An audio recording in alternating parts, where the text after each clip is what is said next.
context. So why are we focusing on food waste? Why are we focusing on coffee shop, restaurants, and food services?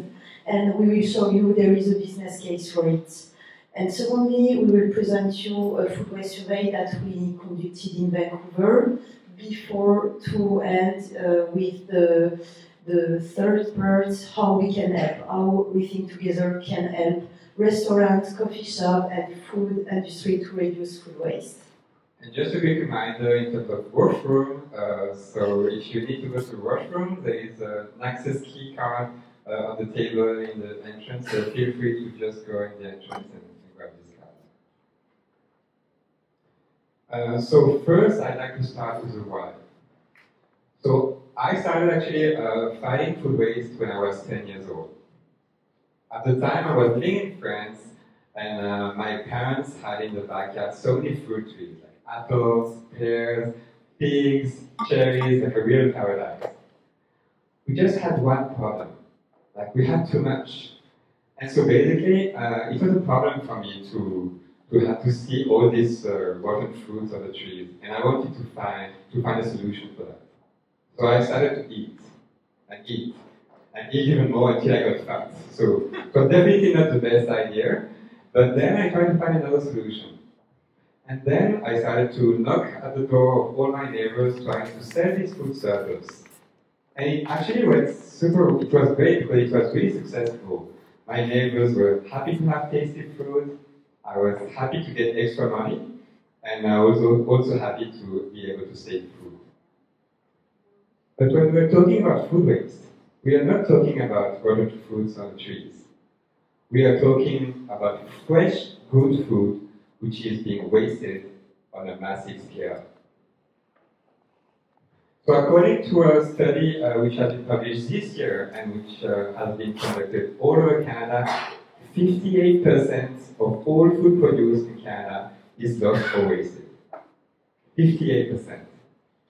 So basically we have 2 times the amount of food in Canada to feed 2 times the amount of people that we have here in Canada.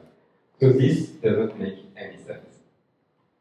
Yeah, especially in Vancouver, when 1 people out of 9 is living in food insecurity. It makes no sense and it shouldn't happen. And we have to think differently, we have to think how we can create social change with that, and it's also a great economic opportunity, right, Ben?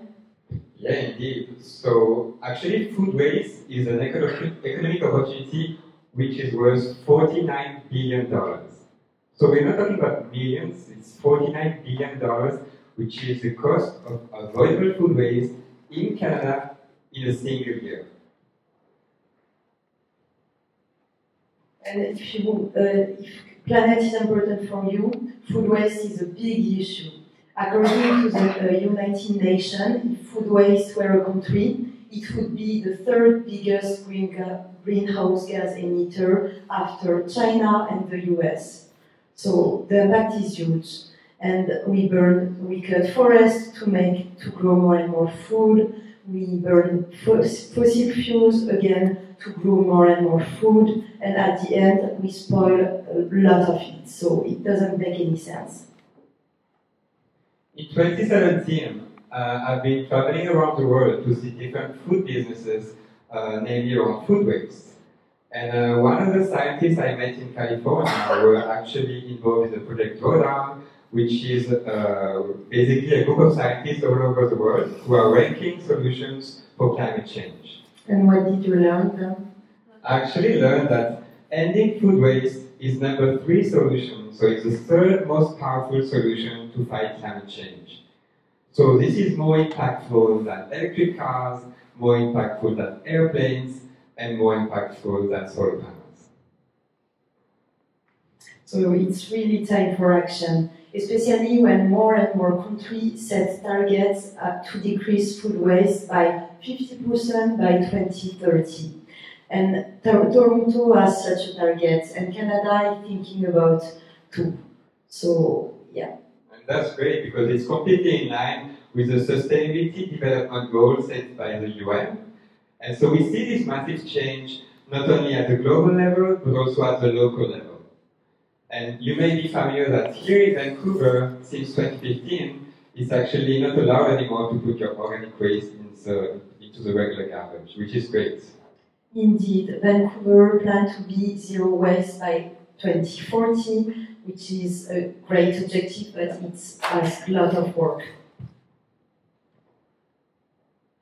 So, avoidable food waste in Canada happens all over the supply chain. At the farm, at the processing, manufacturing, retail, and restaurant. But if you look at what's happening at the restaurant and food services, basically it's an economic opportunity of $7 billion, considering that only 50% of food waste happening at restaurant is avoided. And so basically it represents 1 billion meals in a single year. So the World Resource Institute was trying to investigate that and made a study to understand, is it profitable for a restaurant to invest in food waste? And so they've been doing a survey across 12 countries in 114 restaurants, and they realized that basically if you invest $1 to reduce food waste, you get $7 back in return. And this involves investing in measuring food waste, in training staff, and in improving inventory management and purchasing practices. So maybe you can share this a great example? Yes, so InStock is a European restaurant who turn surplus food in delicious meal. They use 80% of the ingredients that they use is rescued from local groceries, which is huge and it makes a big impact. And it's begun by three young entrepreneurs who want to have a positive impact while fighting food waste. And now they have, after a few years, they have 3 restaurants, 15 employees, and they save 2 tons of food per week. And everything began in 2015 when they opened the first permanent restaurant in Amsterdam. And over the years, they developed different products. For example, a beer made of rescued potatoes, another beer made of rescued bread. They make some granola as well with byproducts from the breweries, right? Right.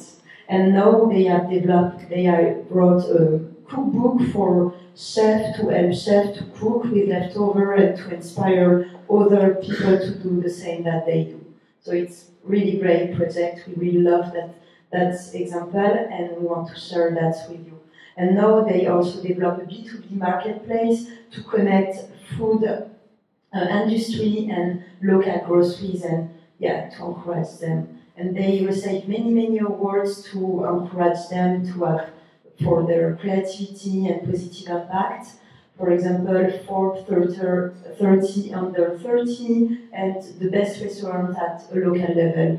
So one thing to remember from that example is we are never too small to have a big impact. So now we're going to talk about the food waste survey that Rethink2gether has conducted starting last month. And so we've been reaching out to different restaurants and food services and hotels here in Vancouver.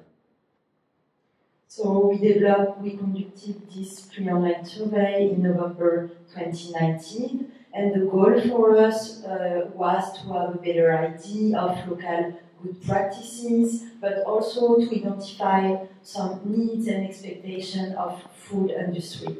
And so we are pretty happy because in 1 month we already have 24 participants. And just to let you know, if you are interested, this survey is still available and we can send you by email or you can come and talk to you later if you want more information about it. If we have a look on the result, we can see some relevant number as 45% of participants have never measured food waste from their facilities. And another relevant number is up to 440 pounds of food is wasted per day in some Vancouver restaurants. 440 pounds per day. It's huge. That's a lot, yeah. And so for those who've been already measuring food waste by weight, actually 36% of them have no idea how much money they're losing. So basically, the majority of restaurants in Vancouver just have no idea how much money they're wasting. And in terms of two main types of food which is being wasted here locally, it's mainly bread and vegetables, not only from kitchen waste, but also from plate waste. And involving the staff is also key in food waste measurement, in food waste reduction. Something which is great is that approximately 1 location out of 2 already have a food waste management system in place. However, 38% of staff never had some training to minimize food waste, and only 36% of the staff respect the rule FIFO, which means first in, first out, meaning that you basically use first what you buy first. So now, that was kind of the end of our survey. If you want, we have some small flyers. If you like know, if you have a favorite restaurant, don't hesitate to give them this flyer, and it would be great to spread the word. So how Rethink2gether can help? Basically, we offer 3 types of services: measure, rethink, and improve. Measure to know how much waste you're wasting and how.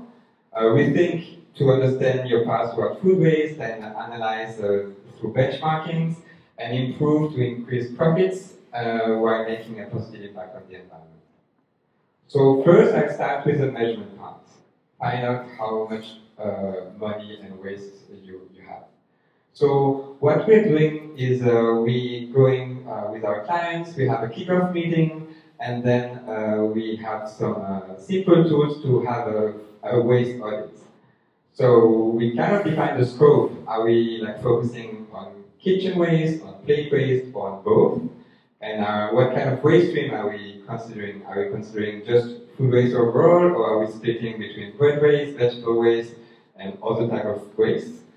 And then our tool enables to quantify financial gains and also carbon gains. And one added value of working with us is also to be in line with the Food Loss and Waste Protocol, which is the first ever global protocol to measure food waste, which needs to be used wherever you are in the world and wherever you are in the food supply chain. So if you're a farmer, a retailer, or a restaurant manager.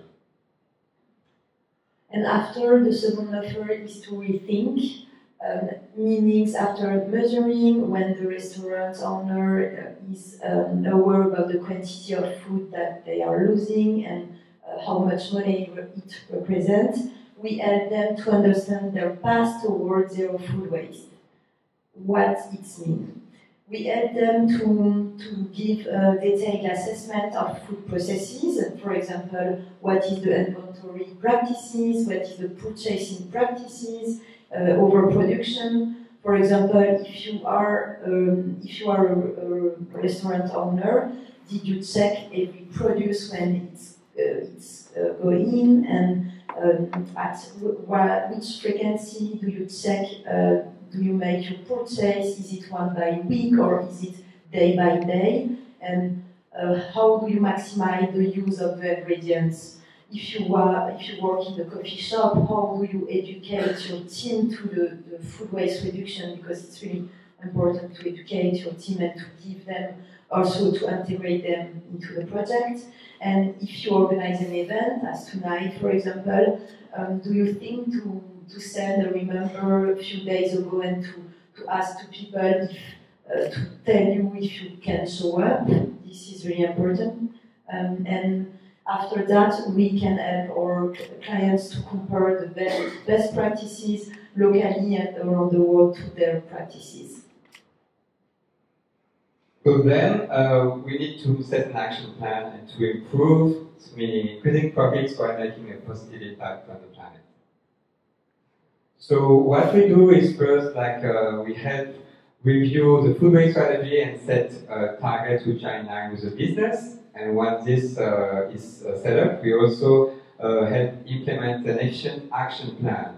So meaning we need to involve all the teams and stakeholders to make sure that everybody's opinion is taken into account, and to set smart objectives which are then very concrete for the business. And then we can also help review standard operating procedures to make sure that all these best practices get into the day-to-day operations. And finally, we help our clients to communicate and engage their team, meaning for example, if you have a great and motivated team internally, you can also attract more talented people in your coffee place, restaurant, or food services. So we can help them to organize interactive activities around food waste to educate and to engage team, but also externally to engage all of stakeholders, building interesting content, creating some campaigns, and yeah, because it's also a good way to onboard and to have new clients who are more aware about the good practices. So basically, we would like to leave you this message. Believe you are enough. If you think food waste is not acceptable, if you change the way businesses and restaurants operate, if you challenge our restaurant when we go and ask them, how do you deal with food waste? If we go to see our local authorities and say that we want to see an end to food waste, then we do have the power to make a change. Our land is precious and we have to take care about it because it gives us food and also lots of other resources, and we have to think and to change our practices, to think more a way like circular economic system, because if you have a deep understanding of the nature, how it's works, nature never creates waste and they recycle everything, and we have to do the same. We have to try to think like that because we are part of this great ecosystem. The best thing we can do with food, and we will leave you with that, is to eat it, to enjoy it, to stop wasting it. There are many challenges maybe to fight food waste. However, we believe that we can all find solutions if we rethink together. Thank you very much.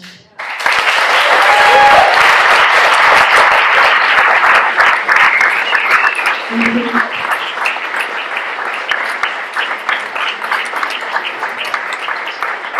Thank you very much. Thank you for your presentation. So we will call our speakers. If you have any questions, maybe you have time for 1 or 2 questions, but we also have a question session just afterwards. Yeah.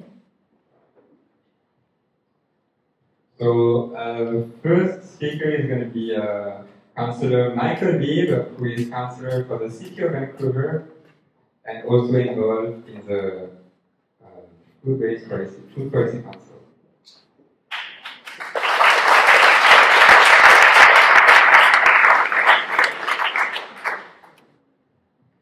Thank you. Thanks, Ron. It's great to see so many people out. And obviously, I want to acknowledge the Ron First Nations land, the Musqueam, Squamish, and Tsleil-Waututh. And I think that has been one of the key drivers in the work that I do, is learning and having the privilege to get to learn Indigenous sciences and what it means to be more connected to the water and land.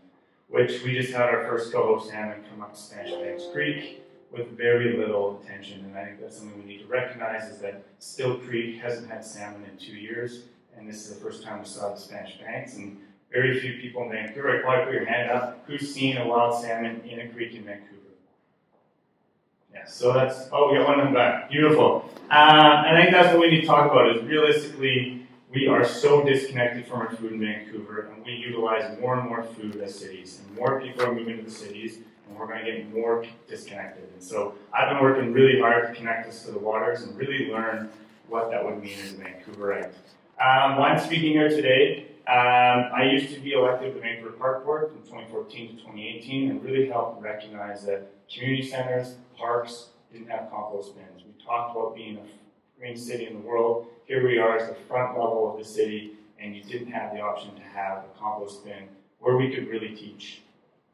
I also own a restaurant, so I've been a restaurant owner for over 10 years, and I'm the 8.5 restaurant in 8th and Main. We're just going through a process of decolonizing the restaurant. We've got a new Indigenous chef, and we're bringing in salmon and bannock and trying to find local ingredients that are really hard to get. So when we think about trying to connect to local ingredients, it's amazing how hard it is. And I get people telling me, it'd be great, just go forage. Don't have the time, because right now there's my office in the corner. I'm now city councillor with the city of Vancouver. I'm deputy mayor currently, and I'm also on the board of directors for Metro Vancouver. I might not be dressed as the deputy mayor of Vancouver, but I am the deputy mayor of Vancouver. My office is the one right above the cherry blossoms. So what are we talking about? I think the biggest issue, one of the reasons why I'm so privileged to now be sitting in City Hall, is that the disconnect between policy and action. And so I found that when I was working with my restaurant, is that Metro Vancouver was making a new change to make it that every restaurant had to compost their food. I was hired by Metro Vancouver to do a pilot project, and we basically looked at the 9 restaurants around mine, and how can we train each one of those restaurants to composting. Everyone thinks that it's so easy, yet when you're actually working with culturally different restaurants and showcasing chefs how to change their daily practice, it's really a lot of hand-holding. And I think as much as we think, how can people not do this? How are restaurants throwing away food? Aren't they creating stock out of it? Right? Like, I do it at home, they should be doing it. It is not that easy when you're training staff and the turnover is high and you're dealing with so many other issues. You have to change the kitchen. And so what I had to do is go into different restaurants, move the garbage bin further away, bring the compost bin closer, change some of the ways they do their practices, find ways to make it cheaper. Small business in the city of Vancouver is so hard. So to tell someone you have to go from 2 bins to 7 can be very difficult. I have 7 waste streams in our restaurant. It's very expensive. And the city sometimes will go against what I do. So they charge for every bin I have on city property, yet they're trying to make me the greenest city. So that's why, as I move up and now I'm deputy mayor, I can start making those changes, but I need people on the ground to continue to push your elected officials and your policymakers, because we're not on the ground, and it's tough for us to recognize how to get to implementation. I think that's something that's the biggest takeaway for me is great sounding goals, implementation's hard, help everyone out. You don't need to shame your restaurant owner. We're moving in that direction, but support is the way to go. So this is how we started about 10 years ago. And this is where I said 2013 was the big change when we really pushed to have the disposal ban by 2015. But it still wasn't really taken until we got the suppliers on board. And here you see the biggest change actually in the diversion strategy was the fact that residential garbage was picked up every 2 weeks and compost every week. So this big change right here was actually when we recognized that splitting it wasn't enough, but making the compost bin be picked up every week so people knew that that would get out and they wouldn't have that smell, and having the garbage bins picked up every 2 weeks at residential was the biggest change we ever did in Vancouver to make that spike happen. However, we still have a huge problem with food waste, and we heard a lot of that today, and obviously we're still talking about best before dates.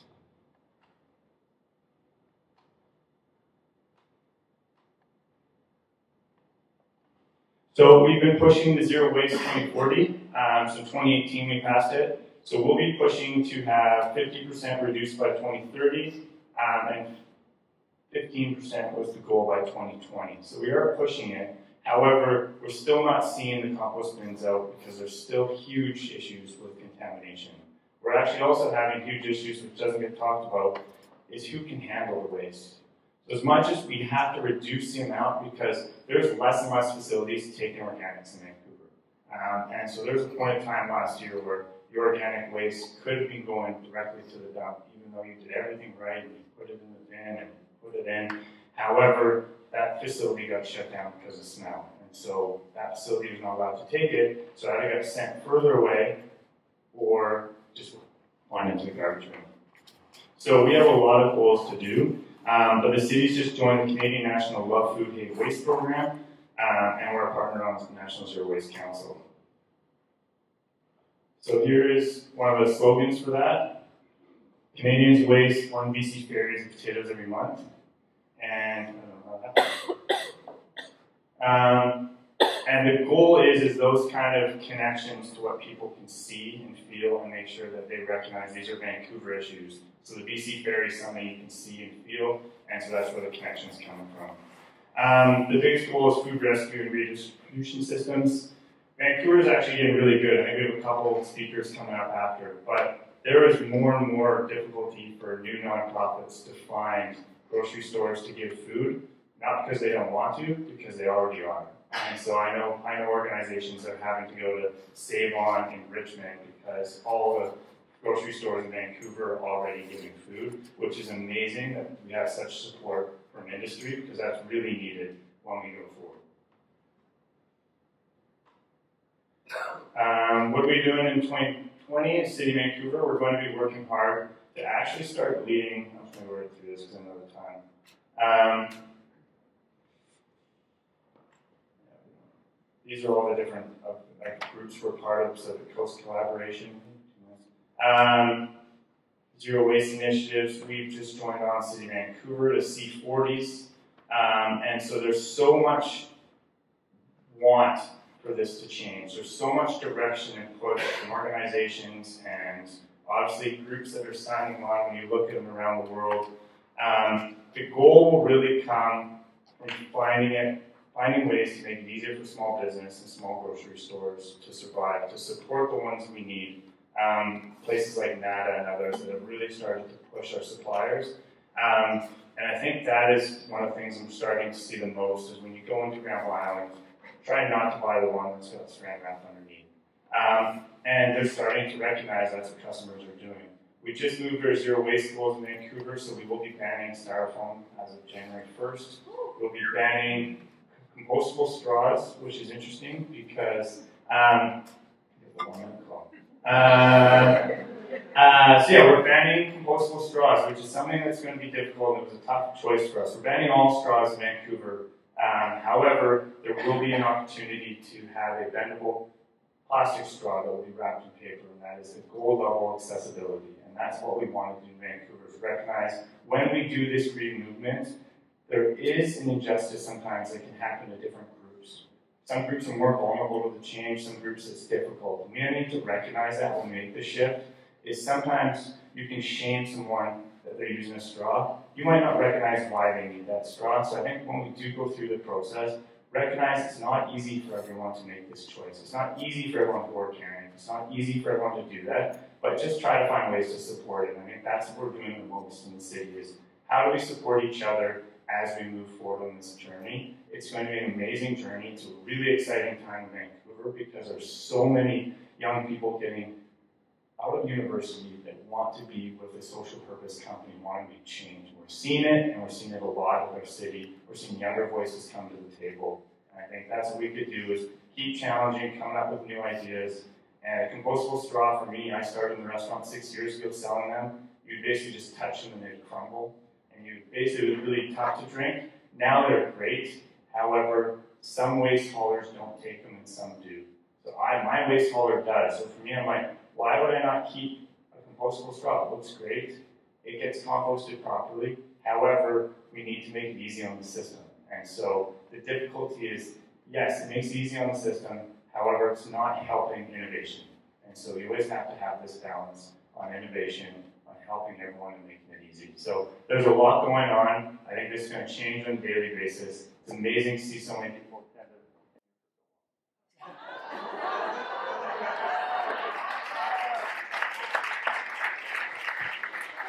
Thank you. That was not very important. Thank you.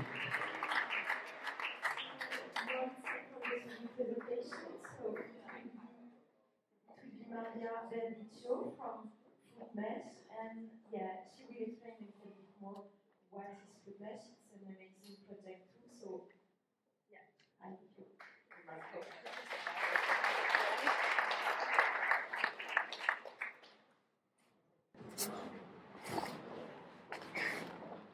Hi. Well, I realized that part of the stats that I had that I was going to talk about. They've already been spoken about, so that's okay. I'm not going to repeat it. I think that was pretty amazing, watching the movie again. It's been a long time since I've seen it, and it was pretty powerful. Every time it's powerful for me. So I work with Food Mesh, and we're a Vancouver-based tech company that builds scalable food recovery platforms designed to simplify and digitize the redistribution of surplus food. We were established in 2016 by Jessica Regan, and we focus mostly on raising awareness of the global food waste crisis while developing apps and programs for charities, businesses, and governments looking to reduce avoidable food waste.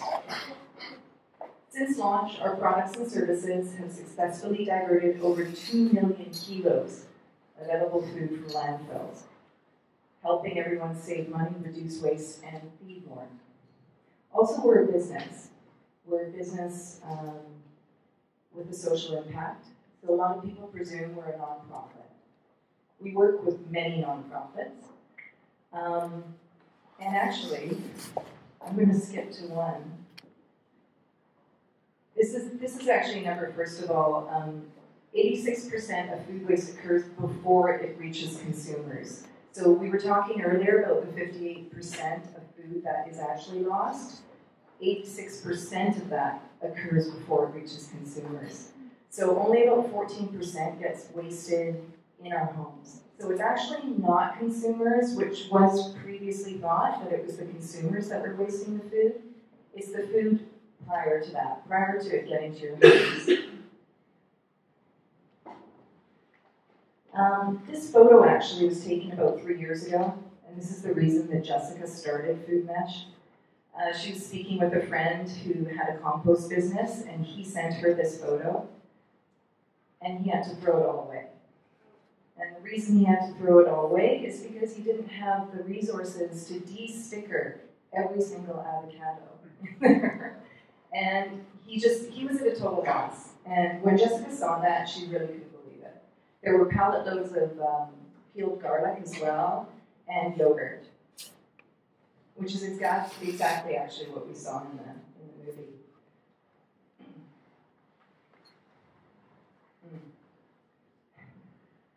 So you've seen the photo in the middle from the movie. And this is just some other examples of food waste on a daily basis. These other photos are ours. Yeah, sorry, it chokes me every time I see this. I want to show you an example, actually, of a situation that came up for us a couple of years ago. We got a call from a waste company. And the waste company had over $250,000 worth of granola bars that were sent to them for destruction. And the guy who called us couldn't believe it and did not want to just destroy them. They were perfectly good. They were organic, well-known brands. And he knew about us, luckily, so he gave us a call. So we were like, suddenly, okay, what do we do? What do we do with all this? So Jessica and I actually went to where they were, and we picked up a pallet load. That's all we could fit in her car. And then we drove to a bunch of agencies, and we dropped them off for their food programs. There were 30 more pallet loads of granola bars. So we talked to a big supplier who actually was one of our board members, and we managed to get all those granola bars piggybacked onto their trucks going to the interior. Because remember when the fires, 2017, the really bad fires? So they ended up being donated to all the families there. So that was avoided. So first of all, let's talk a bit about why businesses waste food. One of the big factors actually that was found in a study done by the FAO is actually a lack of coordination between the stakeholders in the food supply chain. From what we found, it's also because the decision makers are either unaware of it, or more commonly, they believe it's cheaper and easier to discard the food than it is to donate or resell. And one of the reasons that Ben talked about was the myth of being held liable if you donate food and somebody gets ill. And we're protected in Canada. These businesses are protected in Canada. But the sad thing is, people still try to sue. And that does happen, but nobody has been held responsible legally. So what we've done is we've used technology and social network effects in order to create these apps. And what it does is creates new connections for unexpected surplus between stakeholders. So we're actually a business-to-business network as well. But one of our programs that we started recently is called the Retail Food Recovery Program. We help grocery stores reach zero food waste by donating their surplus food daily to charities and farmers for animal feed and then to composters. The data is tracked through our app, and the grocers use it to better manage their purchasing. So this just started about a year ago, and now we're spreading across BC. And the great thing is that other big retail grocers are now coming to us because they are interested. And what's even more interesting is actually a lot of the nonprofits thought that they wouldn't be able to get as much food as they have in the past, and they ended up getting a lot more. So that's great. It's been a win-win for everyone. So I have a minute left. What I'm here to talk about for restaurants and caterers actually is our marketplace. So anybody can join, any business, charity or nonprofit, can join the marketplace for free. And the way it works is you post your food for resale or donation, and then email notifications go out, and businesses can log on and choose to either purchase, or nonprofits and charities can claim the donation. And there's all sorts of ways. There's full transparency. You know who the organizations are. There's a community page. There's now about 490 organizations using the marketplace, and we're spreading across Canada. We have interest in Montreal now as well. And it's really exciting, but it has been really slow, actually, to really build. And it's in part due to all these myths about food waste. So what you guys can do, whether you're working in a restaurant or not, as everybody else so far been saying, is put pressure on by using your dollars. So, you know, I don't shame people, but yeah, at the restaurants that you go to frequently, just let them know, or ask them what they do with their food surplus, and ask them if they purchase surplus. So help give food a second chance. Thanks very much.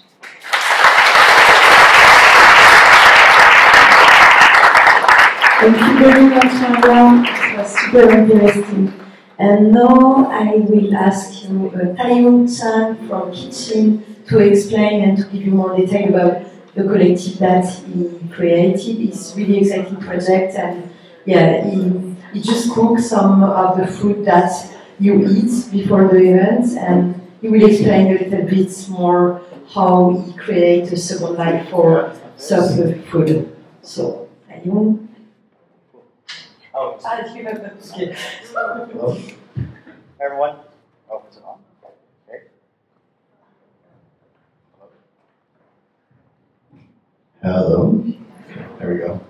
Hi, everyone. Like it says, my name is Taeyoung Chang. I'm the chef and founder of Kitchen Collective.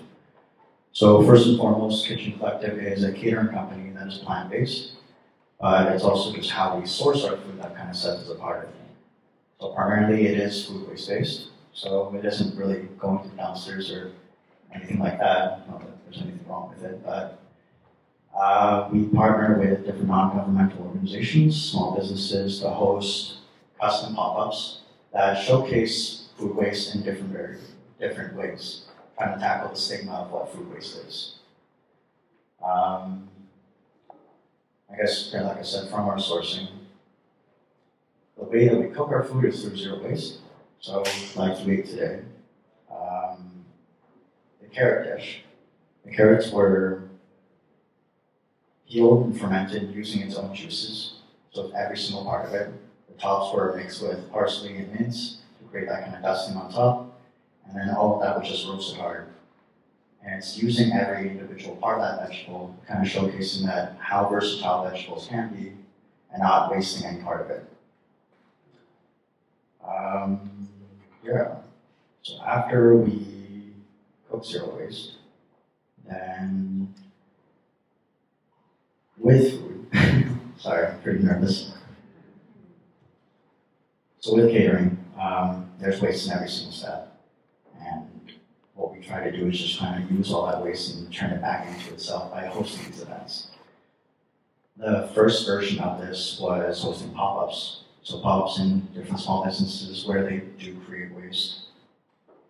And, oh man. When was your first pop-up? My first pop-up? Yeah. My first pop-up was last year. Yeah.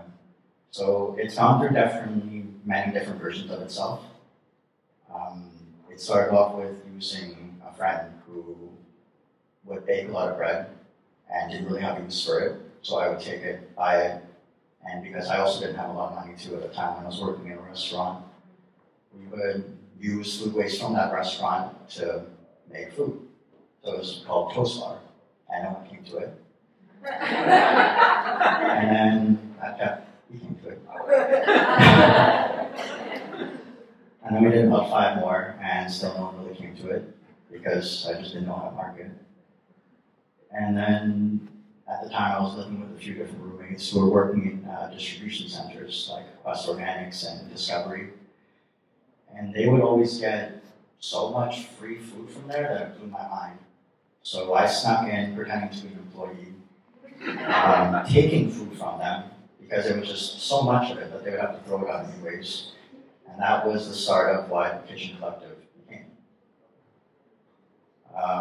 Yeah, so like I said, it's gone through so many different versions. We've just tried to see where food waste can fit in. So doing office catering like this, doing private dinners, I've done a couple weddings, pop-ups in cafes, just really seeing like what makes this different, what really like why are we throwing this away other than like just what we've been taught. And yeah. How can we get a hold of you for our next catering day? Oh, yeah, you can follow me on Instagram at kitchencollective.com. And yeah, that's all I really.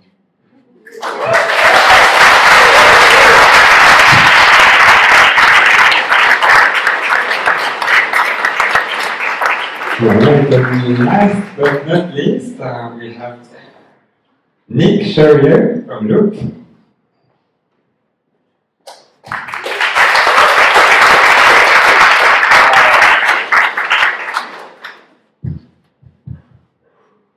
Pretty nervous. It's my first time doing some kind of things also in English, so English is my second language, as you will notice, so I'll do my best not to act too robotic.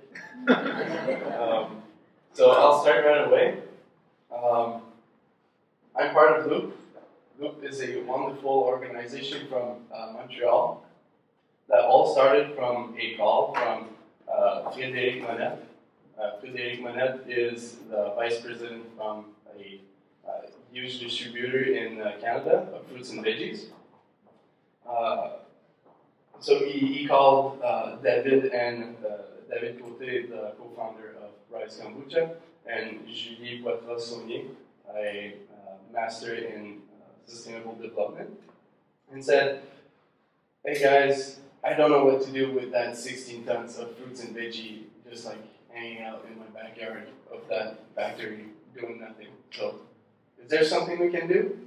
And then David and Julie came together and started Loop because they were actually already consuming cold pressed juices, and they said how great of an idea it is to create juice cold pressed with 100% flavors in it with rejected fruits and veggies. So as you've heard probably before, if not, I'll try to explain it in like a really brief, not moment, but shortly, I guess. So we're based on a circle economy model. that fights against the linear economy model, which is taking, making, and disposing, which is like we are in the movie, is really bad for the environment. When you waste food, you waste land, you waste water, you waste the labor, you waste resources. With a circular economy, we're talking about long-term resilience. We're talking about creating capital of what would be otherwise wasted. We're talking about creating benefits for the society and also benefits for the environment. So here we are, creating cold-pressed juices out of those rejected fruits and veggies. So good news is, it's a replicable model with other ingredients. Just a quick stats. In Canada, we throw away over 750,000 loaves of bread. So why not create beers out of it, right? So we replace 30% of the grains for bread, and we create kettle beer sours with it, which is, I hope so, soon to be available in Vancouver. We just need a brewery, and we have Thoroughbred's bread, day-old bread. So I'm also glad to announce you that last week we launched our gin, made out of old potatoes from a chip factory, and we're also creating soap out of old oil from restaurants.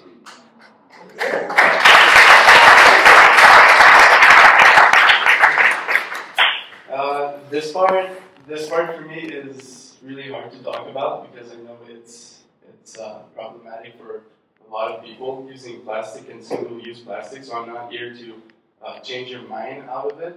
I'm just here to say that we use plastic because for us, it is a material that works really good. It's a strong and light material that can resist the pressure with the solution that we apply to the bottle. We use HPP or hyperbaric solution.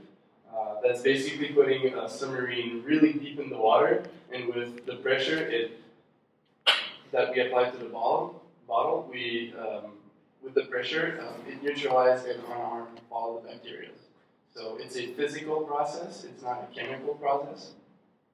So we don't pasteurize the juice, we pascalize the juice.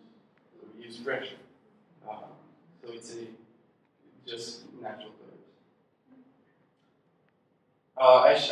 You all know how to read, I believe so. But I want to point out, hello? Already? So I just want to read this part for us is really important. It generates less impact within production cycle. Impact further reduced if I recycle content and I recycling rate. I think it's important to understand that it's not only with our products, but with all the plastic that you guys use. If it's well recycled and well washed, plastic is actually a good product for, especially for food. Not product, but material, sorry.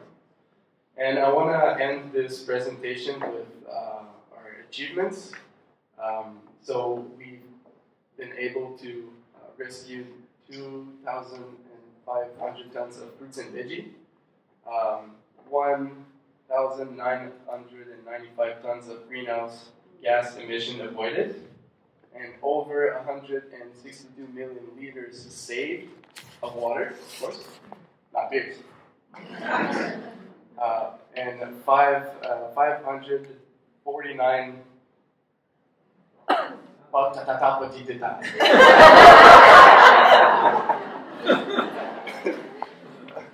So, but also, well, I wanted to end with that achievement part, but also I want to tell you, all the coffee shops in the city, I wish I'm the only employee. If you guys can all maybe say a word, Loop exists.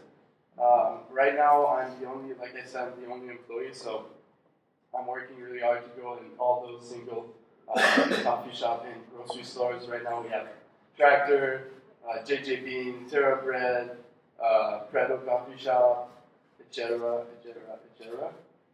Is it still working? Yeah. Like this. Okay.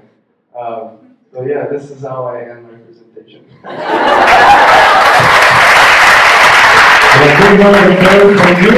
you very much.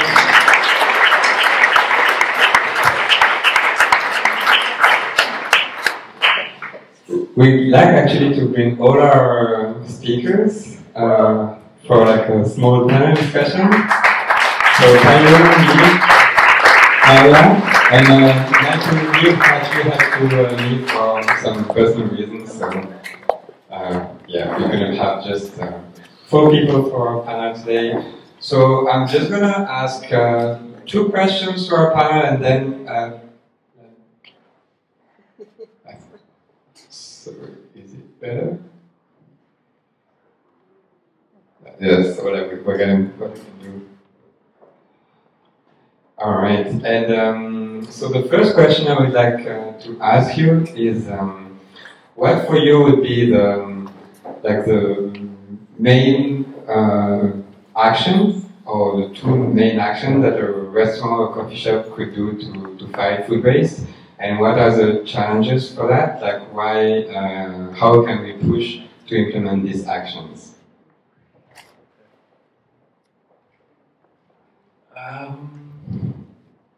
So I'd say most of, I'd say my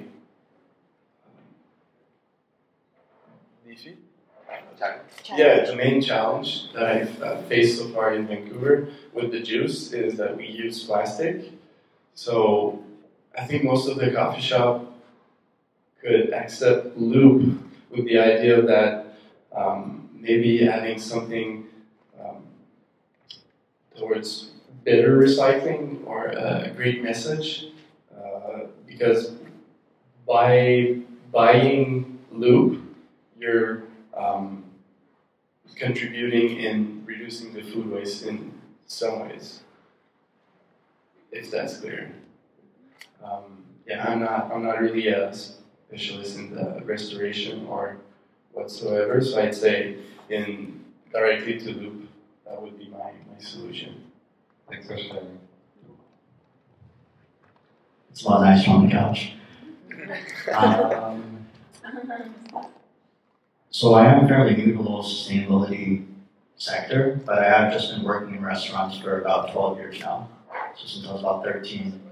And during that time, it's just been different facets of it. So from fine dining to fast casual, QSRs, hotels, cruise ships, overseas, Asia, like all across the board, and waste is prevalent at every single step. What I found is that if you create change, like our, I don't know who's deputy mayor, said, that if you just push the garbage can a little bit further away, or to make little changes like that, and be consistent with it, and that can just like inform, I guess, your employees, it makes them conscious of what they are doing. So it kind of bleeds into the other parts of their work.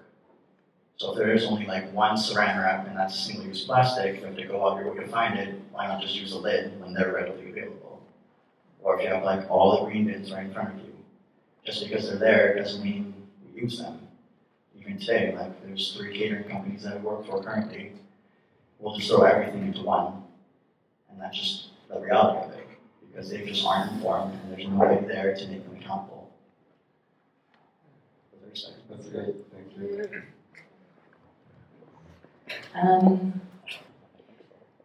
Regarding restaurants, I think one thing that they can really do, like something that you're pointing out actually, Tay, is that there are all these apps that are being created and used all over the world, and there are some directed at restaurants actually to help them measure their food waste when it comes back from tables. And they're really quite simple to use, but it gives them the metrics to show them, oh, you know, this much food came back from tables, we've got to do something about this. and then communicating it to your staff. And then the other thing, and why we created Food Mesh, is so that restaurants and cafes can purchase surplus from well-known suppliers. I mean, it's ridiculous to me when somebody posts frozen humpback shrimp and frozen albacore tuna loins, and crazy what I've seen posted on there. Perfectly good. Best before dates are also, they can be 3 months out, they could be a month out, they can be 6 months out. Very similar to what you saw in the film.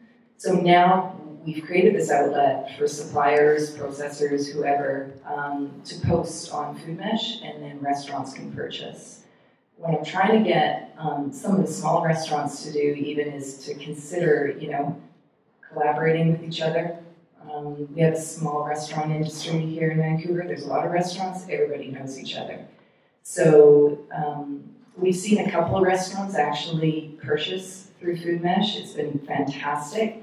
But they have the ability to go pick up from the supplier if the supplier doesn't deliver, for example. So, another situation was 8 pallet loads of organic carrots and beets. I think it was 8 total of both. And they were situated in the Okanagan, but they were willing to ship them, and they were charging $100 for a pallet load, organic. So without me prompting it all, 2 restaurants got together, purchased a pallet load, they were delivered, and they shared them. Brilliant. And this is what I'd really love to see. And just people sort of thinking outside the box. It's all there.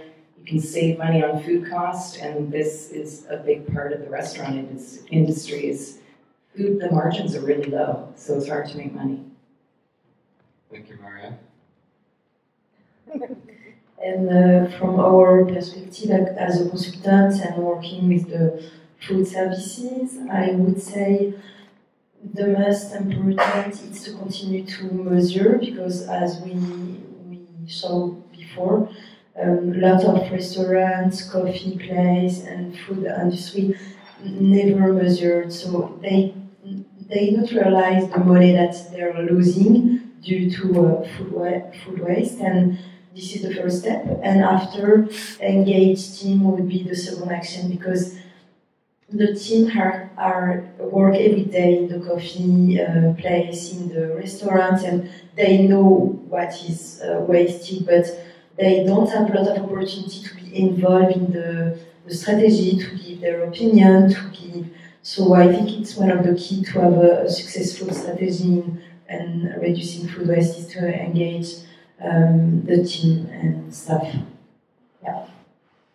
Thank you. I think we'll switch to the question from the audience. So does anybody have a question to ask your panelists? Yeah.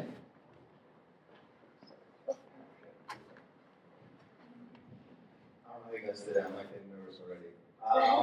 So I have like how many? Just one? Oh, damn. Okay, so then I guess no questions for like the filmmaker or getting back. So I just actually want to know like how you guys kind of achieve all the data. So you guys got throughout the documentary as well as the presentation. So I feel like to kind of understand those things better, I want to kind of get a better idea of how like those numbers kind of came to be, as well as how do you kind of keep those numbers, keep you track moving forward. So in like 3-4 years time, it's like, okay, I want to see how Vancouver did over the last 3-4 years. Where can I go to that information, and how much have I done by yourself? Yeah, so to be clear, maybe it was not clear, but we didn't do the movie. The movie was it's local movie, did by Jane, I don't remember last name, but yeah, I mean, if you need information about that, we can totally give you more detail about the producer, but yeah, we just love that idea to share that, and we want to make people aware about the subject. So that's for the movie, but like for the data we've been sharing before, it was mainly from like a large-scale study which has been done across Canada, and so this has been done with the Second Harvest, namely, and BCM International, who are like two organizations who've been doing this study, like in-depth study, all across the country. Yeah. Does that answer your question? Yeah, sorry. Second Harvest and VCM International. Any other questions? I have a question specifically about Wiebe, actually. I was wondering if your company would consider, in order to kind of bypass that issue with plastic, selling in bulk to restaurants and cafes so that they could have it like on tap sort of model. That would make it easier to get into the Vancouver scene. So we use the plastic because once the bottle is sealed in its final package, we put it in a vessel, and the vessel is subject to high pressure with the water, which is called the HVP solution, the hyperbaric solution. So if we once the bottle open, the product can last 4 to 5 days, still good, fresh, but sealed, it goes to 80 to 90 days. And so that's why on tap, we would inevitably need to open the bottle or the whole thing. Yeah, so I'd say that would be the main problem. But we do sometimes go see grocery stores and try to create a gig with them and propose them to create their homemade orange juice with our same solution, with our orange juice, but they keep the name. So it's like underground.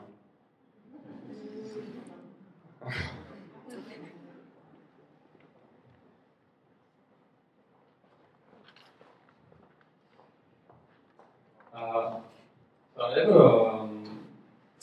actually think that small businesses and people can make change, but I also think that sometimes we need help from the government.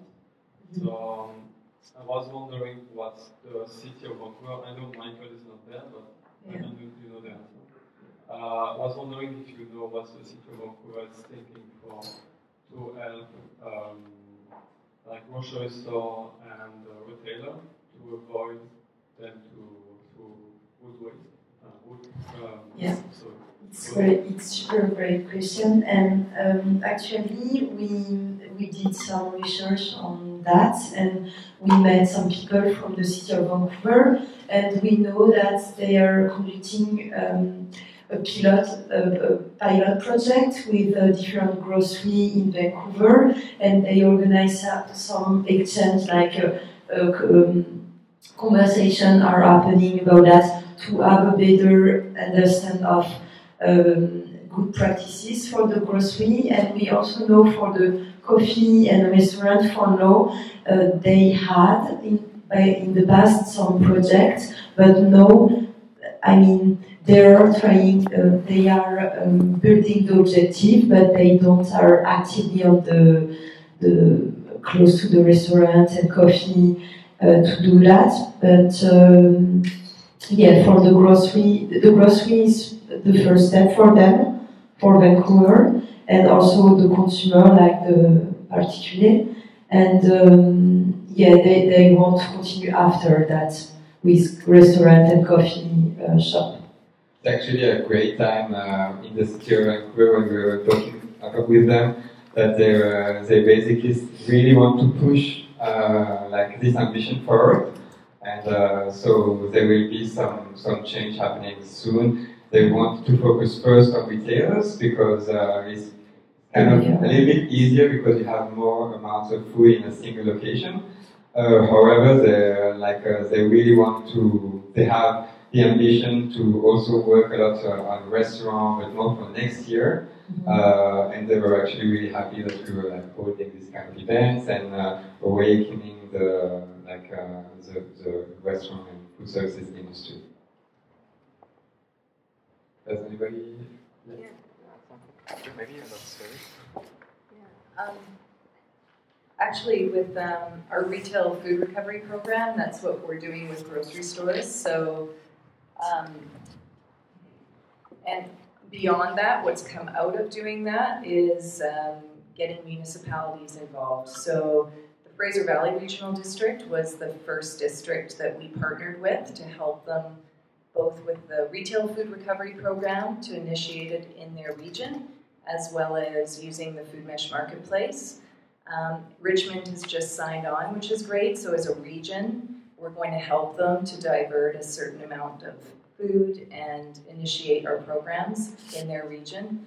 And we're speaking with Vancouver and the North Shore. So the retail, but that I'm sort of addressing the retail portion to whomever was asking actually, because it is really interesting and it's working really well. And where there's not farmers to give food to feed animals, we're coming up with other solutions. So yeah, it's happening. It's happening slowly, and I mean, food waste is on everybody's mind, so it's big. It's really big. Thank you. And I think we have time to just one more question. Hi, this is for Laure. A few years ago, I learned that in Canada, the milk industry was throwing the whey to the sink, or to the drain, sorry. And the whey industry that makes protein powder was throwing the milk. And they were not allowed to sell it to each other. So for me, it really shocked me, because it's so stupid. And I don't know if it's still the case. Do you know? I don't know about this point particularly, but maybe somebody else can. I don't want to. I'm not sure what are you speaking about? How like different industries, like the Greenhouse Growers Association. There's quotas. Is that what you mean? No, the milk industry. Yeah. They were not allowed to sell the whey. Oh, the whey. The Yes. whey to the whey industry that make protein powder. Yeah. And vice versa. Yeah. And so one threw away the whey, and the other one threw away the milk. I mean, like, so. I can tell you actually that somebody tried to give away whey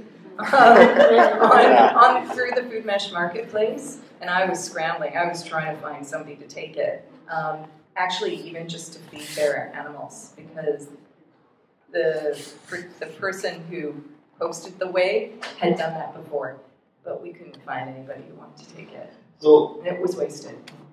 So the point is, so on the federal level, is there anything happening to combat or to fight food waste? On the federal government? Oh, yeah. Yes, of course. That's good. Yeah, you can. On this aspect, actually, Canada, so the city of Toronto has set a target of 50% reduction by 2030, which is in line with UN goals. However, the city of Vancouver has not signed it yet. But at the federal level, Canada is actually thinking of putting such an ambitious target, and I think once this will happen, which is probably soon, it's going to drive a lot of change. So the objective it's one of the Sustainable Development Goals from the United Nations, is to decrease food waste by 50% by 2030 compared to our 2016 baseline. Okay, thanks you for sharing that. So that's end our panel discussion. I just wanted to share just a couple of few slides. So who has eaten some banana bread in the... So they were all made with perfectly imperfect organic bananas. Some with actually the banana and some with the banana peels. So that's a way also to rethink how you can maximize what you buy. And another example that you may have eaten earlier today, basically when you buy a can with chickpeas, so with the chickpeas you can make hummus that you were able to try, but then with the aquafaba, which is basically the liquid that you can find into the can, so you can actually make some vegan mayonnaise, which was also available on the table, because it's actually a great substitute for egg. So we really value your feedback. So this is a link that you can use either now on your phone, or we can say to you later, just to spend just a couple of minutes to give us a feedback on this event. We hope that you enjoyed this event, and thank you very much for coming.